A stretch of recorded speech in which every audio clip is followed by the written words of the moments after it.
Mr. Cox, I know that Facebook has said in the past that it's their position as a private company, you're not subject to the First Amendment. I assume that hasn't changed. Is that right? That's correct, Senator. But the United States government is subject to the First Amendment. I think we can probably all agree on. Hopefully we can. Hopefully that's still true in this country. Is it appropriate for Facebook to work with the United States government to avoid the First Amendment, help the U.S. government avoid the First Amendment? Senator, we do think it is sometimes appropriate to be in contact with government and with government organizations.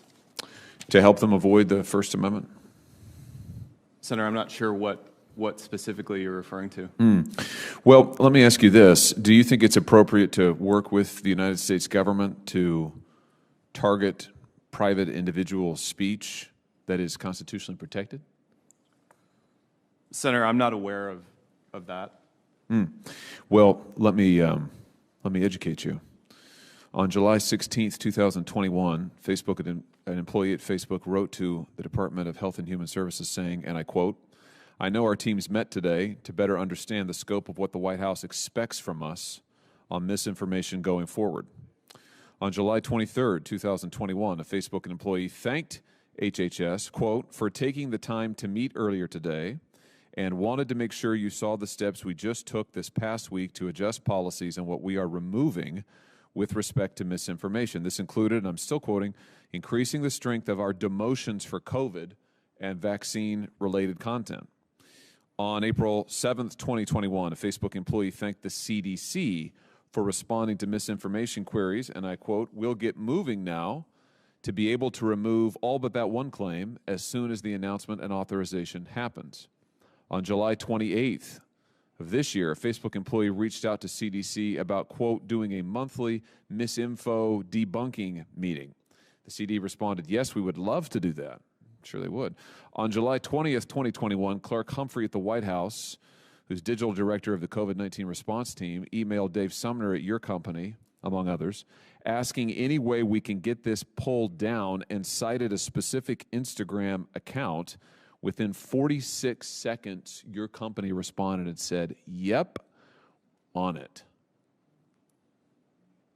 That sounds like what in the law we call a pattern and practice of meeting, coordinating, and colluding with the United States government to target particular speech that no one in any of these emails alleges is incitement, which would not be constitutionally protected. No one in any of these emails alleges it directly encourages violence, which would not be constitutionally protected. So it appears to all be constitutionally protected speech on, I might add, very politically sensitive topics that Facebook is directly working with the U.S. government to target and remove. Is that your company policy to do this kind of thing? Senator, we were quite public about our cooperation with health organizations during the unprecedented time of COVID. We knew that people expected and wanted accurate information on our platform. We had conversations with the CDC, with the World Health Organization, and with other public health organizations, not just in the U.S., but abroad, in order to understand how to help make sure that folks weren't getting information that could cause imminent harm. Fair enough. So you're saying that this was, in fact, company policy to have these kinds of meetings with HHS, with the CDC, with the White House directly, that you did engage in this behavior, and you think that it was entirely fine. Is that your testimony? Senator, I do believe it's appropriate for companies like ours to be in consultation with public health organizations and with government. And you can confirm that things like taking down a private Instagram account and adjusting your policies at the behest of the White House, and putting into place misinformation policies at the behest of CDC, that those things you think are appropriate. This was company policy to do so. Is that fair to say? Senator, I'm not familiar with the Instagram account specifically that you're referencing, but we do know that people expected and hoped from the platforms that we would help them get accurate information about COVID during the unprecedented time, especially at the beginning. Well, isn't there a difference between you as a platform putting forward information and censoring your users at the behest of the White House, the administration more broadly in the CDC? Isn't there a distinction there? We specifically wanted to work with public health experts to understand the relationship between information and behavior. And so we did consult with the CDC, the World Health Organization, and others to understand how the platform policies we built were affecting public health. Well, you didn't just consult with them to understand how they affected public health. You actually censored on their behalf. I mean, you took these emails, I'm just quoting from a sample of them, which, by the way, have been disclosed in litigation.